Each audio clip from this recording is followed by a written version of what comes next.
est à la page Ain Daled, Amoud Aleph. Et on prend à partir de Goufa. Goufa, c'est à peu près une douzaine de lignes d'en haut. Chaim, on est à la page Ain Daled, Amoud Aleph. D'en bas, je m'excuse, d'en bas. D'en bas, oui. D'en bas, Goufa. Il y a 2 points. Goufa. Vous y êtes, tout le monde y est? Goufa. Il y a 2 points à la fin de la ligne, Shabbaton, Shavot, Goufa. Chetzi Shiur. Quand vous y êtes, vous me dites, parce qu'on est déjà à 8h30. Goufa.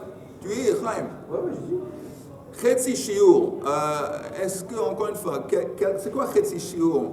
C'est moins que la mesure minime de la transgression. Par exemple, on a dit Yom Kippour, pour transgresser l'interdit de la Torah de Yom Kippour, recevoir karet, il faut manger une quantité de nourriture qui correspond à kakotebet. C'est une date, une quantité de nourriture qui correspond à la grandeur d'une date et le noyau. Alors là, si tu manges ça, tu transgresses l'interdit de manger Yom Kippour. Mais qu'est-ce qui se passe si tu manges moins? Manger moins que la mesure, ça s'appelle Chetzi Shiur. Ça ne veut pas dire nécessairement la moitié, mais moins. Alors qu'est-ce qui se passe ici? Il y a une marloquette. Chetzi Shiur Rabbi Yochanan Amar, Asur min Torah. Même un petit peu, c'est déjà un interdit de la Torah. Tu ne vas pas recevoir peut-être la punition, mais c'est néanmoins interdit de la Torah, selon Rabbi Yochanan. Reish Lakish Amar Mutar min Torah. Tandis que Reish Lakish, lui, dit que c'est permis. Alors Rabbi Yochanan explique son point de vue. Rabbi Yochanan Amar Asur min Torah Kevan de Chazei Litztarufei Isura Ka'achil. Il dit, le petit peu de nourriture que tu manges, comme il est Chazei, il est capable de se joindre à d'autres petites quantités et de devenir le shiur. Donc ça veut dire que la qualité de la nourriture, l'espèce de nourriture, c'est un issour. De la Torah, ils disent deux choses différentes. Oui, il y a une marloquette. Rabbi Yochanan dit que Chetzi Shiur Asur min Torah, Reish Lakish dit que Chetzi Shiur Mutar min Torah.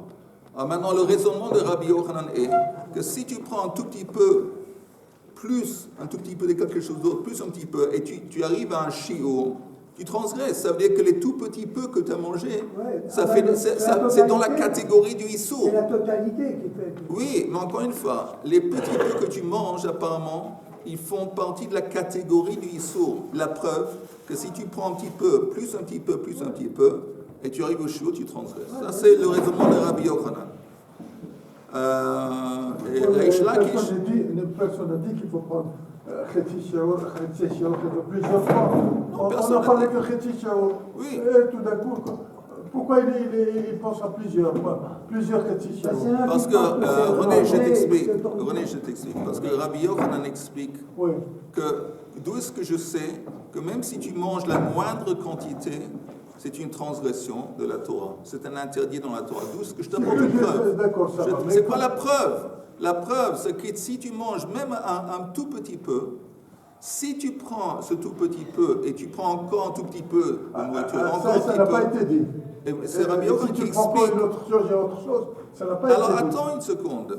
Si tu prends un petit peu, plus un petit peu, plus un petit peu, tu vas arriver au shiur, d'accord?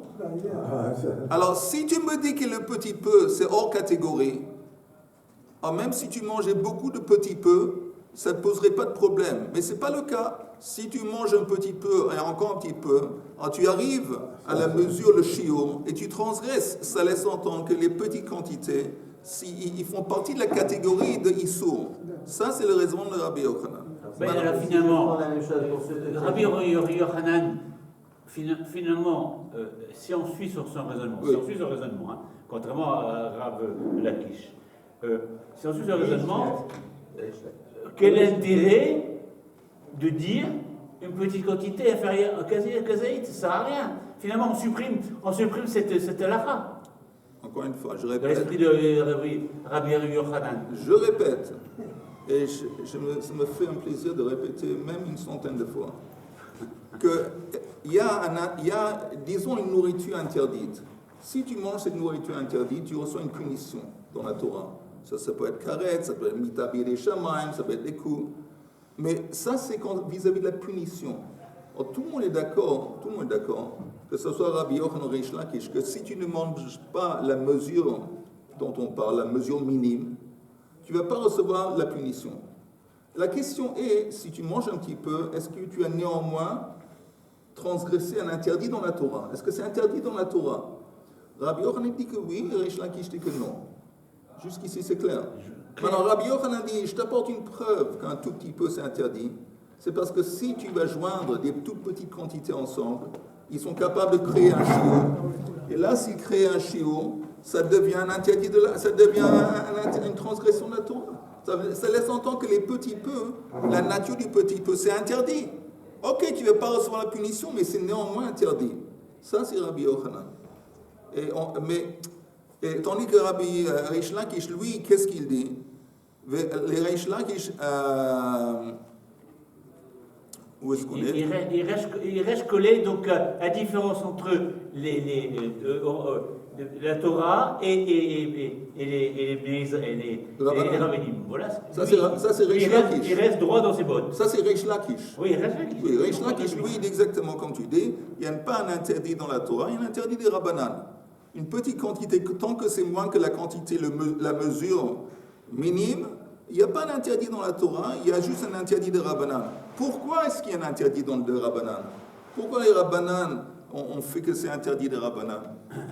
Et parce que c'est évident, parce qu'il y a un risque. Si les gens, par exemple, Yom Kippour, en tant qu'exemple, ils disent, bon, tant que je mange un tout petit peu, il n'y a pas un interdit dans la Torah. Alors, les gens vont se mettre à manger. S'il n'y a aucun interdit, ils vont manger de temps en temps les tout petites quantités. Et là, il y a un risque qu'ils se trompent dans le calcul. Oui. Ils mangent trop. Et s'ils mangent, ils arrivent à la mesure. C'est tellement grave, c'est chayav karet. Les Rabbanan, ils sont intervenus, ils ont dit non. La moindre quantité de nourriture, le quoi que ce soit, interdit des Rabbanan. Oui, mais Rav Lakish, il a pensé à ça quand même avant de parler, il a un cerveau. Oui, c'est de ça qu'il a dit. Donc c'est étonnant qu'il se lance là-dedans en opposition avec Rabbi Yochanan. Non, il y a une différence de base entre Reish Lakish et Rabbi Yochanan. Que pour Rabbi Yochanan, il y a un interdit dans la Torah, même quand tu manges la moindre quantité. Reish Lakish dit qu'il n'y a pas d'interdit dans la Torah, mais il y a un interdit des Rabbanan. Ouais, quel est le problème? Mais c'est interdit des Rabbanan. Ok. Ils sont d'accord tous les deux, très bien. Alors, je répète dans l'autre chose. Reish Lakish amar mutar min Torah. Quel est le raisonnement de Reish Lakish? Achila amar rachmana veleika. La Torah dit tu peux pas manger. Manger, ça veut dire quelque chose. La définition de manger, c'est le shiur. C'est le shiur en question qui définit qu'est-ce que c'est manger. Par exemple, nous on dit que manger c'est un kazait. C'est une quantité qui correspond à une olive. Si tu manges moins qu'une olive, ça ne s'appelle pas manger. Peut-être ça s'appelle, je ne sais pas quoi, grignoter, ou je ne sais pas quoi, mais ce n'est pas manger. Et la Torah interdit de manger. Okay. Ça, c'est Reish Lakish. Maintenant, il y a Rabbi Yochanan qui part à l'attaque. Eitive Rabbi Yochanan le Reish Lakish. Eini ela kol sheyeshno be'onesh, yeshno be'azara. Il dit, tu sais quoi? Moi, je sais que quelque chose qui reçoit la punition, forcément, ça va sans dire qu'il y a aussi un avertissement qui dit que c'est interdit. Si je vois qu'il y a une punition, je sais qu'il y a un interdit. Par exemple, dans le cas de Chaylev. Chaylev, c'est les graisses interdites. Alors, la Torah, regardez le Rashi. Le Rashi, c'est 6-7 lignes avant la fin de la page. Eini ela sheyeshno be'onesh yeshno ba'azara. Gabei Chaylev kai. De Onsho Vazaratos Mouchim Lezei. Il dit, quand tu regardes les versets qui traitent de Chaylev, l'interdit et la punition sont mentionnés un à côté de l'autre. C'est écrit Kol Chaylev Shor Vechesev Ve'ez Loto Chaylu. Arizé Azara. Ça, quand le Torah te dit, tu n'as pas le droit de le faire, ça s'appelle un interdit. Je n'ai pas trouvé le Rashi. Rashi, c'est à peu près 7 lignes en bas de la page. Tout en bas, c'est pas... Tout en bas. Eini ela sheyeshno be'onesh yeshno ba'azara. C'est ici. C'est les grandes lignes de Rashi. En bas de la page, tu comptes 7 lignes et tu montes. On est Ain Daled Amud Aleph Masechet Yoma. Oui. Yerushalayim Ira Kodesh. Ok, alors encore une fois, Eini ela sheyeshno be'onesh. Rabbi Yochanan dit normalement, quand il y a une punition, je sais qu'il y a un interdit, et j'apprends ça de Khaylev, parce que, encore une fois, Rachid dit, c'est écrit, qu'est-ce que c'est?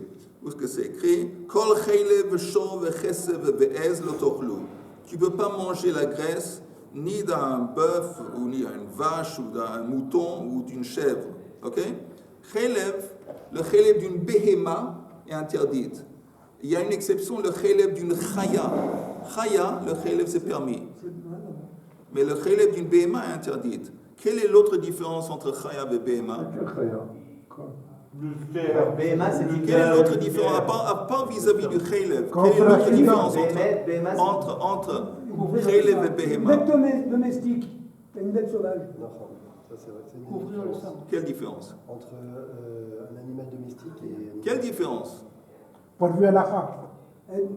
Quelle est l'autre différence, à part le khaylev, de la chaya qu'on peut manger, la khaylev du béhéma qu'on peut? Christ est venu. Domestique et sauvage. Hein? Une bête sauvage, une bête domestique. Et alors, on s'en fout si c'est un bête sauvage ou domestique. Couvrir le sang. Hein? Oh, heureusement que Yehuda et elle, ils sont là. Heureusement. C'est quoi? Ça m'étonne de vous. Ça fait combien de temps qu'on apprend ensemble, qu'on a le plaisir et l'honneur d'apprendre On l'a dit ensemble? hier. Et des choses de base comme ça vous échappe. Il y a une mitzvah dans la Torah de Kisui Adam. Kisui, de recouvrir le sang de quoi? De la volaille et d'une chaya. Ouais, d'accord. Mais pas d'une béhéma. Ça, c'est aussi une différence de base. D'accord, mais ça. Mais non, Quoi, d'accord? Pourquoi tu me parles de la graisse? J'ai pas compris. Parce que, cherche le mot que j'aime à la folie. Ouais. Parce qu'on a dit qu'il y a deux différences entre chaya et béhéma. Une différence est vis-à-vis du khaylev. Que le khaylev d'une chaya, c'est permis.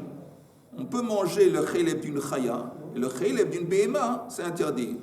L'autre différence est vis-à-vis de la mitzvah de Kisui Adam. Elle s'applique au sang d'une chaya qu'il faut recouvrir. Et le sang d'une béhéma, non, il n'y a pas besoin de recouvrir. Okay. Alors, encore une fois. Chaya, il faut recouvrir le sang. Oui. Attendez. C'est quoi un volaille? Non, Chaya. Chaya, Oui, bête sauvage. oui, Comme un volaille. Richard. Par exemple, un daim. Un daim, c'est cachère. Oui. Mais si quelqu'un fait shrita d'un daim, Oui. il faut après recouvrir le sang qui tombe par terre. Comme par exemple la C'est volaille. béhéma, ça. Non, c'est Chaya. Bon. C'est-à-dire, bon. c'est Chaya. Alors, c'est vrai qu'il y a une confusion entre permis et pas permis. Caché pas beaucoup. Il y a deux. Et la volaille et le chaya, il faut recouvrir le sang. Alors, la Gemara dit ici, je retourne dans le chose là. Je retourne dans la Gemara pour faciliter les choses. La graisse, tu peux la manger de la Chaya. D'ailleurs, Tu peux la faire. on peut demander pourquoi ou Mais la graisse d'une bête. Pourquoi? pourquoi est-ce que dans le cas du Chaya, on doit Oui, on peut demander. La seule chose, non, la seule chose que je pourrais, Pour le béhéma. c'est pas, j'ai jamais vu ça. Mais chaya, les oiseaux et la chaya, c'est des animaux sauvages. Et donc, en tant que sauvage, peut-être le fait qu'ils sont sauvages, ça se reflète dans le sang qui doit être recouvert. Pourquoi exactement? Mais c'est un fait que chaya, la différence chaya et ça, c'est des animaux domestiqués, ça c'est pas. Alors peut-être le fait que c'est un animal pas domestiqué, ça veut dire que le sang il doit être recouvert. Pourquoi? Je sais pas. Est-ce qu'il y a une similitude avec l'homme? On ne peut pas laisser le sang de l'homme comme ça? Ouais. On peut? Ah, on peut laisser le sang comme ça? Non, mais s'il y a... Tu fais la chita, Il n'y a pas une mitzvah. Il y a un devoir de recouvrir. Non, il y a une mitzvah de kevura. Kevura, c'est enterrer l'homme, y compris les os. Mais je ne sais pas s'il y a un peu de sang qui a été créé. Si toi, tu te griffes, je ne sais pas, pas toi, mais quelqu'un, il a un peu de sang qui tombe par terre, il n'y a pas une mitzvah de recouvrir le sang. Mais si on fait la chita non plus. Ok. Alors, encore une fois, regardons Rabbi Yochanan qui attaque Reish Lakish. Ok? Eitive Rabbi Yochanan le Reish Lakish. Vous voyez, il dit comme ça. Eini ela kol sheyeshno be'onesh yeshno be'azara. Quelque chose dont je sais qu'il va recevoir une punition, je sais que c'est interdit. Koi vechetzi shi'ur, ho'il ve'eino be'onesh Le Kohen avait dit hier, apparemment c'est un animal dont on a un doute, est-ce que c'est une chaya ou une béma? Alors le chaylev d'un Kohen, est-ce qu'on peut manger ou pas? Alors, c'est un doute, c'est un safek, parce qu'on ne sait pas, peut-être c'est une béma, on ne peut pas. Si c'est une chaya, on peut. Alors qu'est-ce qu'on devrait faire dans cette situation? Pourquoi? Parce qu'on a Dans le doute. Il y a le doute, on ne peut pas se tromper. Et alors, quelle est la formule que j'attends d'entendre, la formule d'un professionnel? Le Horaïta, ça fait Ça fait que des oraïta le chum. Il a dit le doute, c'est la traduction. Non, mais des Horaïta. Non, il a très bien dit, tout le monde a très bien dit. Au contraire, je suis absolument ébloui en ce moment.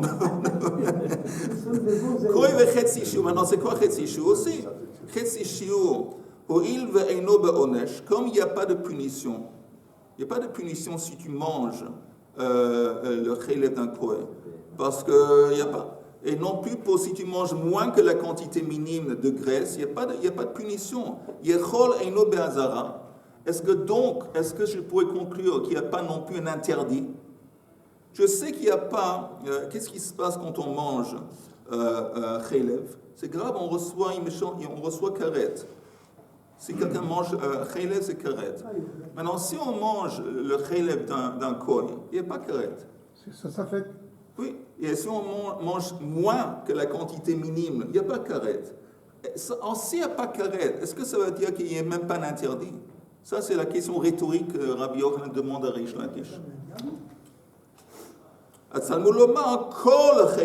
Comme dans la Torah c'est écrit le mot kol chaylev, le mot kol vient inclure même le chaylev d'un kohen, même chetzi shiur, ils sont soumis à l'interdit, ils sont interdits. Je sais ici ils sont interdits parce que la Torah s'exprime de cette façon, dit kol. Kol c'est un truc qui vient comprendre n'importe quel aspect. Même un chaylev qui est toute petite quantité, même le chaylev qui vient d'un kohen. Ok, ça c'est Rabbi Yochanan qui dit à Reish Lakish, tu vois bien Reish Lakish, que même quelque chose, par exemple Chetzi Shiur, il n'y a pas de punition, mais néanmoins c'est interdit.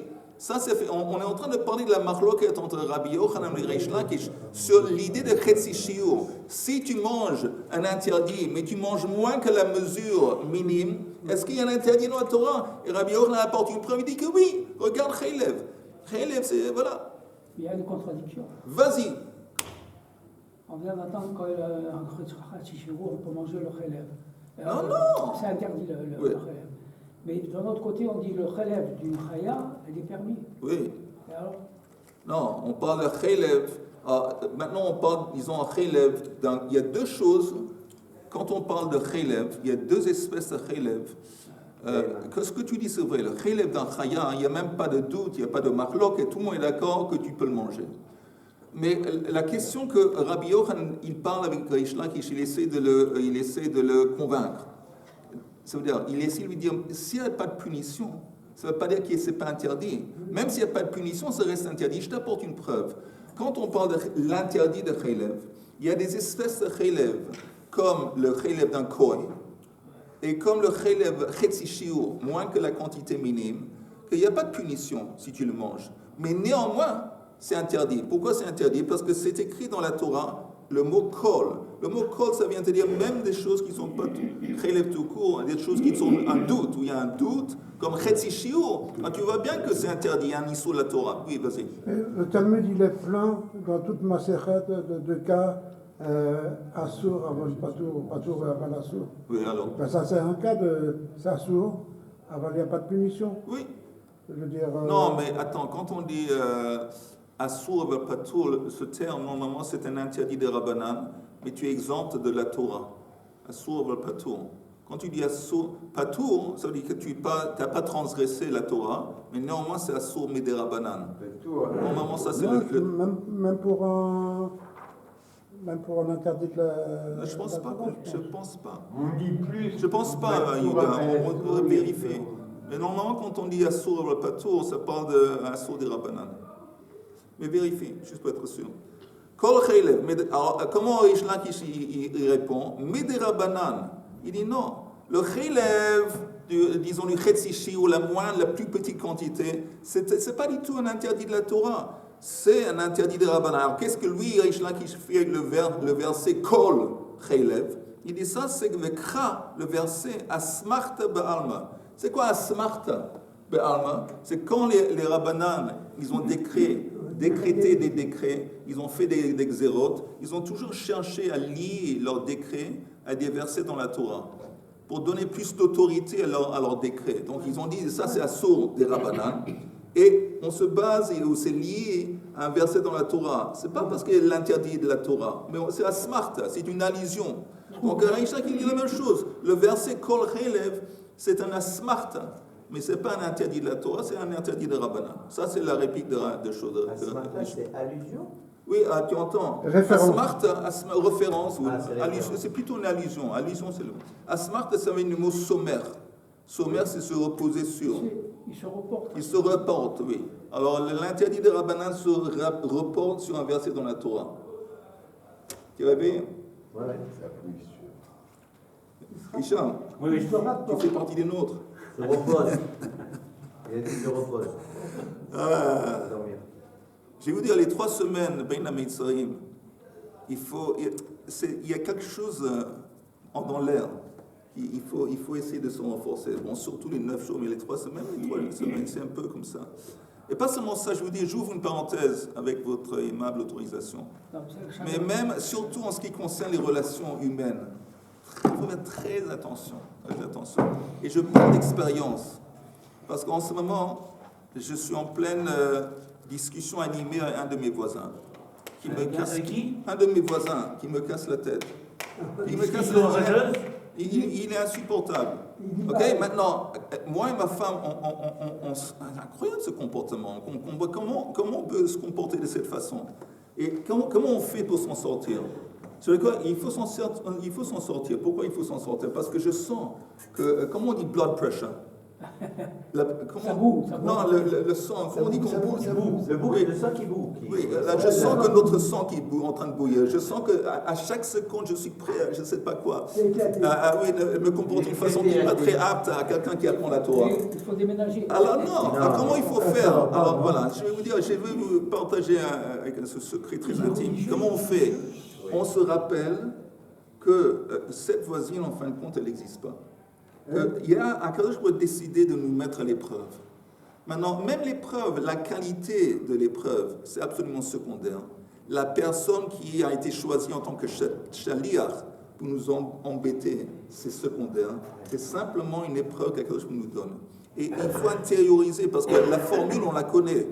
Le problème, c'est que tant que tu ne vas pas internaliser la formule, tu vas continuer à te prendre à cœur, tu vas être énervé, tu vas être... Il faut se rappeler encore une fois, cette personne, que ce soit un collègue au travail, que ce soit un voisin, que ce soit un membre de la famille, cette, comment on dit, E-M-M-E-R-D-E-M-E-N. Et ce truc qui est en train de se passer, c'est pas lui le responsable. Il en a rien il n'est pas dans le coup. C'est pas lui. Et c'est simplement quand tu sais quoi, maintenant je te donne une épreuve, c'est pour toi, c'est pour ton bien. Et on va voir comment tu fais face. Si tu t'énerves, tu as passé à côté de la plaque, tu as échoué. Mais si tu te calmes, tu comprends ça, bon, tu ne vas pas te laisser faire. Je ne vais pas me laisser faire. Mais en attendant, je comprends. Ce n'est pas par hasard que maintenant elle me casse la tête. Ce n'est pas par hasard qu'elle réagisse. C'est voulu, c'est Kadosh Baruch Hu qui me donne ça. Okay. Mais le moment que je sais que c'est Kadosh Baruch Hu, ça me calme. Il y a longtemps qu'il habite là-bas. Chacun ses Oui, ça fait très longtemps. Chaque été, ça se passe. Est-ce que c'est chaque été pendant les 3 semaines? Souvent. Ok. Grave. Maintenant, oui. Chacun ses problèmes. Moi, je Bien vais sûr. vous dire une chose. Moi, j'habite au premier étage. Et puis, le deuxième étage, ils ont passé 10 mois pour faire des travaux. Oui. On n'en pouvait plus. Dès qu'ils ont fini, il y a le troisième étage, il a commencé à faire des travaux. Ils ont pris un câble en arabe. Pendant 3-4 mois, ils ont fait des travaux. Il y en a- Après, attendez, c'est pas fini. Après, tout ce qu'il a fait, il faut tout changer. Maintenant, encore 4 mois ou 5 mois de plus. Et qu'est-ce que tu veux qu'on fasse? Non, là, il y en a. Oui, mais non, on peut. Où tu changes, où tu déménages, où tu déménages, où tu achètes, tu entends des achètes, tu mets des choses sur les oreilles. Voilà. Mais attendez, Yehuda vient de retourner, il me fait signe qu'il veut retourner à la Gemara. Alors je ne veux pas m'embêter avec Yehuda. J'ai déjà assez de problèmes avec mon voisin, je vais combattre. Je n'ai pas de problème avec Yehuda. Ok, alors la Gemara dit, donc Rabbi Yochanan dit à Rish Lakish, tu vois bien, quand on parle de Koi et Chetzi Shio, qu'en dépit du fait qu'il n'y a pas de punition, il y a tout de même un interdit. Et Rish Lakish répond, il dit que non, l'interdit c'est des Rabbanan, c'est pas un interdit de la Torah. Et le verset que tu me cites, c'est une asmarta ba'alma. Ok, troisième ligne avant la fin. Hachinami misabra, et c'est logique de dire ainsi. Pourquoi? Dei salka da'atar de oraita. Si tu me dis que le koi, c'est un interdit dans la Torah, c'est quoi? Quand c'est écrit kol, chaylev, ça vient inclure même le koi. Alors, il y a un truc qui est incompréhensible. Koi sveikehu. Il s'arich kra le ituye sveika. On a dit que le statut d'un koi, c'est un safek behema, safek chaya. Mais c'est un safek pour qui? Pour nous. Est-ce que c'est un safek pour Akadosh Baruch Hu? Non. À quoi Akadosh Baruch Hu va écrire dans la Torah le mot kol chaylev, ça vient inclure même un animal dans lequel il y a un doute. Mais Akadosh Baruch Hu, il sait le statut, il sait si c'est une béma en koi. Il ne va pas mettre un mot spécifique dans la Torah pour inclure le cas du koi. Lui, il sait. Encore une fois, si le koi c'est une béma, si c'est une béma, il ne va pas y avoir, et pas seulement ça va être interdit, mais ça va être il va y avoir une punition. Encore une fois, pas seulement, si c'est une BMA, il y a un interdit de manger, mais il y a aussi une punition. Et si c'est une chaya, il ne va même pas y avoir un interdit. Donc, c'est sûr que, Rish Lakish dit à Rabbi Yochanan, comment penses-tu que kol, ça vient inclure, kol chaylev, ça vient inclure le cas du kol? C'est un safek, il n'est pas dans le doute. Alors, Rabbi Yochanan répond, la dernière ligne, si ça c'est ton problème, lo iria. Et ça c'est pas un problème. Pourquoi? Que ça vrai, on tourne la page. Que ça vrai koi bria bifnei atzma hi. Il dit comme ça. Il dit que koi en fin de compte c'est pas un safek, c'est un être à part. C'est une créature à part.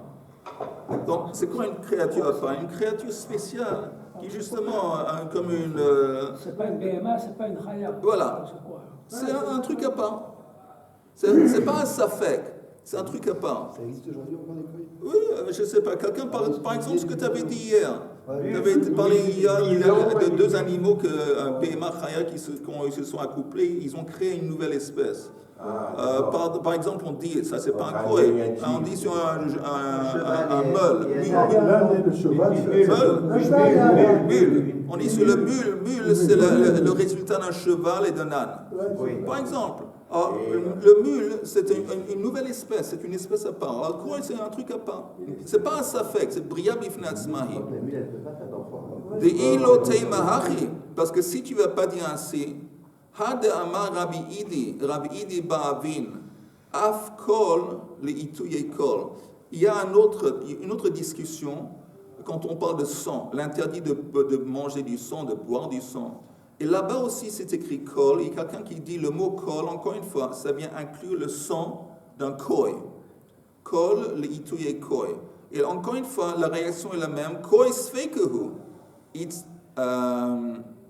Itzarich kra. Le ribouille et sveika. Est-ce qu'on a besoin d'un verset qui vient inclure encore une fois quelque chose qui est un safek? Encore une fois, Kadosh Baruch Hu, c'est la nature d'un koi. Si c'est un animal dont le sang devrait être interdit ou pas. Elle a encore une fois la même réponse. Bria shine. C'est pas un safek, c'est une créature à part, c'est un yitsur à part. Hachanami ici aussi dans le contexte c'est chaylev bria shine. Qu'est-ce qu'on a fait jusqu'ici? Rien. C'est quoi rien? Rabbi Yochanan a attaqué Rish Lakish. Rish Lakish a répondu. Rish Lakish a attaqué Bechazara. Rabbi Yochanan s'est défendu. Et voilà, ça c'est plus ou moins. On sait qu'il y a une marloquette entre Rabbi Yochanan et Rish Lakish sur Chetzi Shiur. Est-ce qu'il y a un interdit dans la Torah de Chetzi Shiur? Rabbi Yochanan dit que oui. Rish Lakish dit que non. Il n'y a pas. C'est Mutar min Torah va la sourde des Rabbanan. Maintenant on arrive aux interdits de Yom Kippour. aux interdits de Yom Kippour, pendant le jeûne. Tanu Rabbanan, c'est écrit dans la Torah, Ta'anu et nafshotechem. Vous allez infliger votre, comment on dit, nefesh, votre vous allez vous mortifier.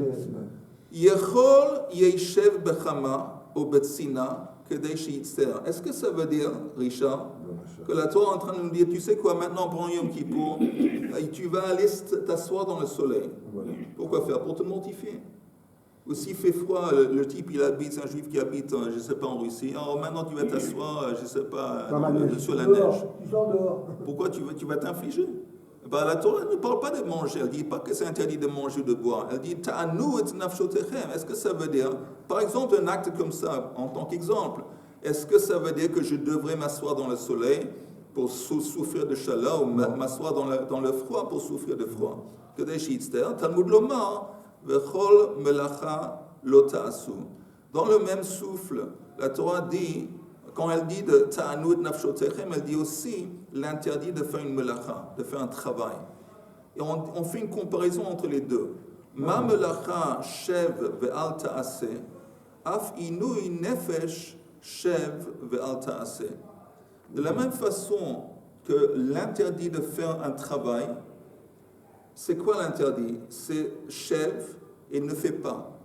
On ne te demande pas de faire un acte, on te demande d'abstenir de faire un acte interdit, de faire une melacha. Donc les inouïs, quand on parle de s'infliger, ça doit rentrer dans la même catégorie. On ne te demande pas de faire quelque chose, d'activement, par exemple, aller t'asseoir dans le soleil pour souffrir, aller t'asseoir dans le froid pour souffrir. Non. Mais on te dit de t'abstenir de faire quoi? Par exemple, les 5 actes qui ont été mentionnés dans la Mishnah, Chaim, on s'est permis d'apprendre un petit peu dans ton absence. Et dans la Mishnah, c'est écrit les 5 choses qui sont interdites pendant Yom Kippour. Il y a manger et boire, il y a sicha, se huiler, et il y a relation conjugale, il y a mettre des chaussures de cuir, et il y a aussi on l'a déjà fait. se baigner. Et soindre. Hein? Se baigner, oui, moi j'ai dit se mettre de l'huile dessus. Ok, alors donc c'est sûr qu'il n'y a pas t'as besoin de faire un acte quelconque activement. Tu as besoin de t'abstenir de faire quelque chose pour t'infliger. Kol melacha lo ta'asu, ma melacha shev ve'al ta'aseh, af inui nefesh shev ve'al ta'aseh. Jusqu'ici c'est clair. Ve'ema heicha deyativ b'shimsha ve'chamim le, lo neima leikum tuv betula. Alors disons comme ça, si le type il est déjà assis au soleil, il est assis au soleil, il souffre. Alors peut-être ce serait interdit de lui dire Yom Kippour, lève-toi et assis-toi quelque part d'autre. Parce que là, ça laisse entendre que s'il reste au soleil, c'est Shev al Taseh. Il n'est pas en train de faire un acte. Alors, ça laisserait entendre peut-être qu'il y a peut-être un interdit de se lever du soleil et de partir quelque part d'autre. Et s'il était yativ betul, s'il était dans le cas inverse, assis dans l'ombre, il faisait froid, vekarir laï, il a froid, l'oneimele, peut-être ce serait interdit de lui dire kum tuv beshimsha, lève-toi et assis-toi dans le soleil. Et on te dit non, ça aussi ça ne marche pas. Doumiya de melacha, encore une fois, on va relier ça à l'interdit de melacha. Ma melacha lo chilaktaba, af inui lo tachalok bo. Quand on parle de l'interdit de faire un travail, c'est interdit de tous les côtés. C'est-à-dire que tu n'as pas le droit d'aller faire un travail et il y a aussi une obligation de t'abstenir de faire le travail. Si tu prends s'asseoir par exemple au soleil, alors tu vas pas me dire, bon, si le soleil ne peut pas se lever, mais il n'y a pas une obligation d'aller s'asseoir dans le soleil. Ça veut dire yesh chalouka.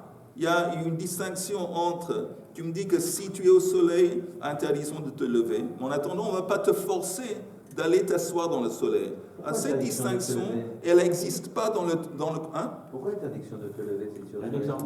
Parce que, comme c'est écrit dans la Torah, ta'anu nafshotechem, vous devez vous infliger, vous mortifier. Alors, je puis penser, si le type, il se fait qu'il est maintenant Yom Kippour, assis au soleil, il est en train de souffrir. Après, on va lui dire, tu sais quoi, tu souffres très bien, si Yom Kippour, tu es censé le souffrir. Surtout, ne te lève pas, il ne va pas t'asseoir dans la chambre où il y a du mazga. Parce que tu es censé de te mortifier. On dit non. Parce que, en parlant du soleil, on ne te dit pas, il n'y a pas une obligation d'aller t'asseoir au soleil. Pourquoi il n'y a pas une obligation? Comment je sais qu'il n'y a pas une obligation? Parce que j'apprends de Melacha. La nature de l'interdit de faire une Melacha, c'est Shev ve'al ta'aseh. Ça veut dire que tu dois t'abstenir de faire une Melacha interdite. Tu es d'accord? Si je te dis, lève-toi, assis-toi au soleil, ce n'est pas abstenir, c'est un acte. Donc on sait que ça ne s'applique pas. Qu'est-ce qui se passe dans le cas inverse? Si le type il est assis au soleil, on ne lui a pas dit d'aller s'asseoir, il est assis au soleil, maintenant il fait chaud. Il est en train de commencer tout doucement à souffrir. Comment je sais que ce n'est pas interdit pour lui de se lever et de partir? Parce qu'encore une fois, je compare avec Melacha. Les Melacha, de tout point de vue, c'est interdit. Ça veut dire quoi? Tu n'as pas le droit, tu dois t'abstenir de faire l'acte de la Melacha. Et tu n'as pas le droit non plus d'aller le faire. Je veux dire, de tout point de vue, c'est interdit. Le soleil, on vient de te dire qu'il n'y a pas une obligation de t'asseoir dans le soleil. Donc, il n'y a pas non plus une obligation de te lever quand il fait chaud. De toute façon, alors, la Gemara conclut en disant, Tanya Idach, dans les mots, je m'excuse, Ma melacha lo chilakta ba af inui lo tachalot bo. Tanya Idach, il y a une autre braïta qui explique. Ta'anu et nafshotechem, yechol yeshev bechama ou betsina veitzte'er. Encore une fois, est-ce que ça laisserait entendre d'une façon générale qu'il doit s'infliger, il doit s'asseoir au soleil et se chauffer? Non. Talmud loma vechol melacha lo ta'asu. Ma melacha davar shechayavin alav b'makom acher. Af inui nefesh shechayavin alav b'makom acher. Melacha, c'est quelque chose qui est interdit dans un autre contexte à part Yom Kippour. Quel est l'autre contexte où on voit qu'il y a un interdit de Melacha? Shabbat et Yom Tov. Donc on voit que l'interdit de Melacha, c'est tout de même quelque chose qui est interdit dans d'autres contextes. Donc quand on dit inouï, ça doit être aussi, quand on parle de s'infliger, ça doit être quelque chose qui est également interdit dans d'autres contextes. Inouï, ça doit être quelque chose, qui est interdit dans d'autres contextes. Par exemple, l'interdit de manger des nourritures interdites. On sait que il y a des interdits de manger d'autre part dans la Torah. Donc de la même façon que l'interdit de Melacha, c'est une interdiction qui s'exprime dans d'autres contextes dans la Torah, par exemple Shabbat et Yom Tov. L'interdiction, le inouï, le concept des inouï, ça doit aussi être un concept qu'on retrouve dans d'autres contextes dans la Torah. Par exemple, l'interdiction de manger des nourritures interdites. Donc, c'est... Mais il y a quelque chose qui je ne comprends pas là. Inouï, le sens de inouï, c'est souffrir. Oui. Or, en mangeant même n'importe quelle nourriture, on ne souffre pas. Oui. On ne peut pas comparer, on ne peut pas mettre inouï avec la consommation de nourriture, ça ne marche pas comme ça. Oui, mais on te parle de ne pas manger. On ne parle pas de manger, de ne pas manger, de te... C'est pas inouï. Ça dépend. Inouï, c'est quelque chose qui te fait souffrir. Si tu ne manges pas, ça va, tu ne manges pas, mais tu ne souffres pas. Mais parce que tu peux manger autre chose. Tu peux manger autre chose. Tu manges pas des choses interdites, mais tu peux manger des kilos de viande cachère. J'aimerais proposer que quand on parle de manger, on parle d'une façon générale l'acte de manger. Que l'acte de manger, encore une fois, comment je sais qu'inouï, c'est pas simplement va t'asseoir dans le soleil, va t'asseoir sous la pluie. Non, ça doit être l'acte dont on parle, ça doit être un acte qui se retrouve dans d'autres contextes dans la Torah. Comme Melacha, l'interdit de Melacha. Pas seulement Yom Kippour, c'est aussi dans Shabbat, c'est aussi Yom Tov. Donc, manger, ça doit être le manger ou l'interdit de manger. Maintenant, c'est vrai, tu as raison. Que même si on ne mange pas, ne veille là au tréfa, on n'est pas en train de souffrir. Mais d'une façon générale, manger, d'une façon générale, si on se prive de manger, c'est la souffrance. On commence à souffrir. Ah, ça, c'est tout ce qu'on veut dire. On dit, tu sais quoi? Ça doit être un truc, une souffrance qu'on retrouve, un acte qui est lié à la souffrance. Mais cet acte, on le retrouve quelque part d'autre dans la Torah. Par exemple, l'interdit de manger des choses. Bon, on va voir. La Gemara continue. Mais vous avez encore 2 minutes. On est coincé. Alors, On est parti pour alors la Gemara dit, Talmud le Mavechol, elle dit, Af inouï nefesh chayavin alav b'makom acher. Ve'eize ze pigoul venotar. Par exemple, l'interdit de manger pigoul venotar. Vous savez ce que c'est pigoul? Une offrande dont le Kohen, quand il a fait l'offrande, il a une mauvaise pensée qu'il va le manger, il va l'offrir plus tard que permis. Ça disqualifie le Kohen. Et notar. C'est intéressant, c'est très intéressant que... Regardez à quel point c'est sévère. C'est quoi notar aussi? C'est quoi notar? C'est une offrande qui a dépassé, au lieu de l'avoir mangé, disons, pendant la nuit ou pendant le jour, on a attendu jusqu'au lendemain, et là, le type le mange. C'est tellement grave qu'il reçoit carette. C'est incroyable de penser à ça. L'étendue de la punition, il s'est trompé, il a mangé un morceau de corban trop tard. Carette. C'est grave, hein? Ok, les mains, mais tout de même, il faut le faire. C'est la marche Shabbat. Je pense qu'il faut C'est pas la lever la marche Shabbat. Non, en Pigoul, c'est la marche avec le Kohen, au moment de la Shrita, et notamment. Quoi que ce soit, on parle de Pigoul, la Gemara dit, Avi Pigoul venotar shehen bekaret. Ok, tu m'apportes un cas où il y a un cas de karet. Velo avi tevel sheinu bekaret. Mais apparemment, peut-être ce serait permis de manger tevel. C'est quoi tevel? On n'a pas fait le On n'a pas prélevé la. Oui, très bien. Ah, tu es en forme ce matin. C'est quelque chose, c'est une récolte. Je viens de me réveiller. Oh, c'est une récolte duquel on n'a pas prélevé les trumot ou maasot, c'est tevel. Tevel, c'est pas karet. Mais c'est quoi? C'est mitab yedei shemaim. Pensez à ça aussi. Ça fait peur. Tevel, quand vous mangez la récolte dont on n'a pas prélevé trumot ou maasot, c'est mitab yedei shemaim. Il faut le faire. C'est pour ça que ça vaut la peine de bien vérifier avant qu'on mange des produits, pour être sûr qu'ils ont prélevé, parce que c'est pas la rigolade. C'est mitab yedei shemaim. Quand on a fait le tas. Hein? Pas pour le maaser, pas trop. Non, pour Tevel, c'est Trouma Vemaser. Attends, comment tu as traduit notar? Trouma Vemaser, je vais juste. Non, pourquoi est-ce que je dis ça? Notar, Parce qu'il y a notar, c'est le reste. Que ce qu'on appelait un amaret, on considère qu'il n'avait pas fait le maaser. Parce que le maaser, c'est des rabbanan, avec la trouma, c'est des... Oh, alors ça valait la peine de venir ce matin, juste pour entendre cette question. Et ben, je vais répondre à cette question très vite. Attends, la question, notar. Notar, c'est ce qui reste. Les restes, ils nous font trop tard. C'est resté plus tard. Au lieu de le brûler, il l'a mangé. Alors ça, c'est notar. Ah, d'accord. Et maintenant, vous entendez, Amaharetz. Amaharetz, c'est quelqu'un, c'est un juif croyant, mais qui est plutôt ignorant dans la halakha. Ou peut-être pas. Et c'est un paysan, je ne sais pas, il la récolte.